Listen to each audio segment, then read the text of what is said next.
Tout autre chose, 15 mois après la réussite du vol inaugural, Vega va procéder demain soir au deuxième lancement de son histoire. Le petit lanceur européen, conçu par les Italiens, devrait s'envoler à 23 heures. Il emportera 3 passagers pour ce deuxième tir, un lancement important pour confirmer le premier succès et assurer une longue carrière à Vega. Jean-Gilles Lassard. Allumage, premier étage, décollage. Réussir un tir inaugural tient souvent de l'exploit. Le confirmer est démontrer que l'on maîtrise totalement son sujet. C'est pour cela que, sans se presser, les ingénieurs de ELV ont mis à profit plus d'1 an pour préparer ce deuxième lancement de Vega. Un an, c'est un temps suffisant pour étudier tous les différents problèmes vis-à-vis d'une deuxième vol, des démonstrations avec un nouveau programme de vol et la capacité de lancement multiples. Je pense qu'on a fait tout ce qu'on devait faire, tout ce qu'on peut faire, et on va au vol avec la tête et la confiance, avec la tête claire d'avoir fait tout ce qu'on pouvait faire. Fort des observations du premier lancement et malgré une campagne difficile, les Italiens n'ont pas apporté de modifications spectaculaires, mais une s'avère essentielle. Nous utiliserons un nouveau programme de vol, et c'est un programme de vol développé en Italie qui était qualifié au sol, et donc ça sera aussi le premier vol pour ce nouveau programme de vol. C'est la programmation du cerveau de Vega, autant dire qu'il ne faut pas se louper.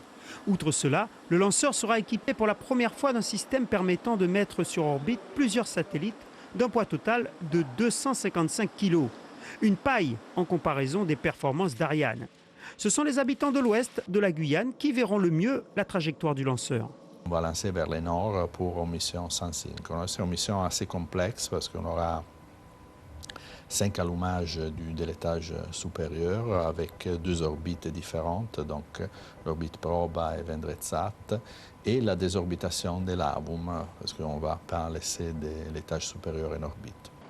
Le décollage de ce deuxième vol est prévu à 23h06.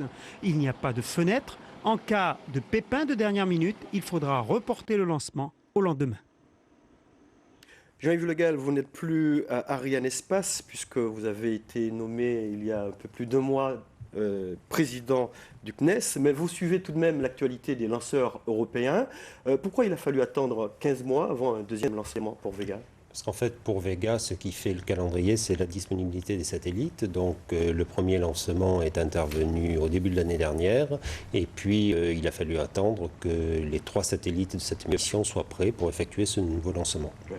Alors, je disais que vous avez été désigné, nommé récemment président du CNES.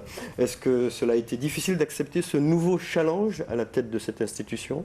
Oh non, vous savez, être nommé président du CNES, je dirais que pour moi, c'était à la fois un honneur et un bonheur. Un honneur parce que le CNES, c'est quand même l'établissement public qui conduit la politique spatiale de la France, qui la propose au gouvernement. Et puis un bonheur parce qu'après avoir passé près de 15 ans à m'occuper de lancement, oui, maintenant, on élargit la palette, on fait des satellites, on fait des services, on fait de la science, donc c'est extraordinaire. Tout de même, est-ce que vendre des lancements, est-ce que le terrain ne vous manque pas ? Je pense que le terrain, c'est une expérience, mais bon, aujourd'hui, on va enrichir cette expérience par d'autres expériences. Et en tous les cas, je pense qu'il y a des tas de challenges, à commencer d'ailleurs par le développement d'Ariane 6. Oui.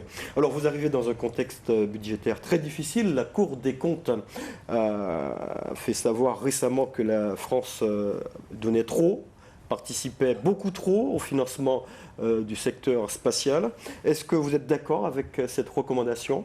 Tout ce débat que la Cour des comptes a conduit au second semestre de l'année dernière a finalement enrichi la réflexion qui a été extrêmement importante pour le succès de la conférence de Naples. Et je vous rappelle qu'à Naples, en novembre, les ministres européens ont quand même mis 10 milliards d'euros sur la table. Donc la Cour des comptes, finalement, c'est un peu un aiguillon de cette réflexion. C'est vrai que la France met beaucoup d'argent. C'est vrai qu'on pourrait faire les choses davantage. Il faut toujours s'améliorer. Mais c'est vrai aussi que c'est parce qu'il y a eu ce débat que finalement, il y a eu un succès à Naples. Et ça, c'est le plus important. Oui. Est-ce que la crise économique, avec la tendance des pays européens à moins dépenser, ne va pas mettre un frein aux ambitions européennes européenne dans ce secteur? La crise économique oblige à travailler différemment. Ariane 5 a été développé il y a maintenant une trentaine d'années avec un objectif de faire de la technologie. Pour Ariane 6, on va développer un lanceur qui sera encore plus économique. Et donc on change finalement de paradigme, on change d'enjeu, mais là aussi c'est une évolution et in fine je pense qu'on sortira renforcé de cette crise. Quelle est votre feuille de route? Quels sont les objectifs que vous a fixés le gouvernement? La feuille de route elle est claire, c'est d'abord faire en sorte que le CNES connaisse toujours le succès comme il l'a connu depuis plus de 50 ans, ça c'est le premier point.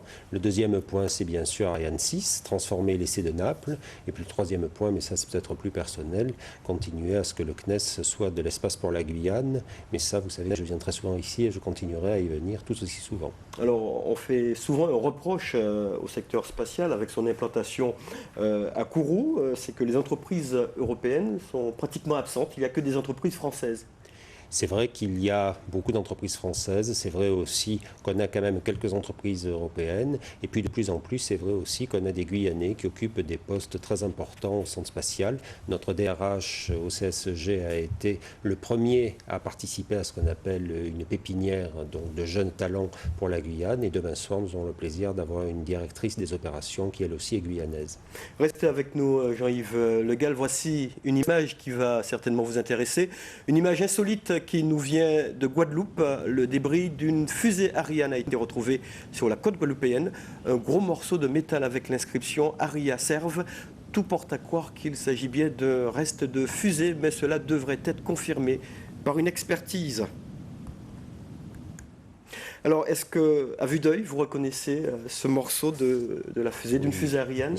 Il s'agit sans doute d'un morceau de coiffe. De temps en temps, il y a des morceaux de coiffe qui arrivent sur les rivages des îles Caraïbes parce qu'au cours de la mission, la coiffe retombe, il y a parfois des morceaux qui coulent, des morceaux qui flottent et de temps en temps ça arrive sur les rivages. C'est totalement sans danger, on envoie souvent des équipes les récupérer. Parfois d'ailleurs ce n'est pas possible puisque les personnes qui les ont trouvés veulent les garder à titre de souvenir, mais ça aussi ça fait partie de la conquête spatiale. Cette découverte dans ce secteur, elle est surprenante?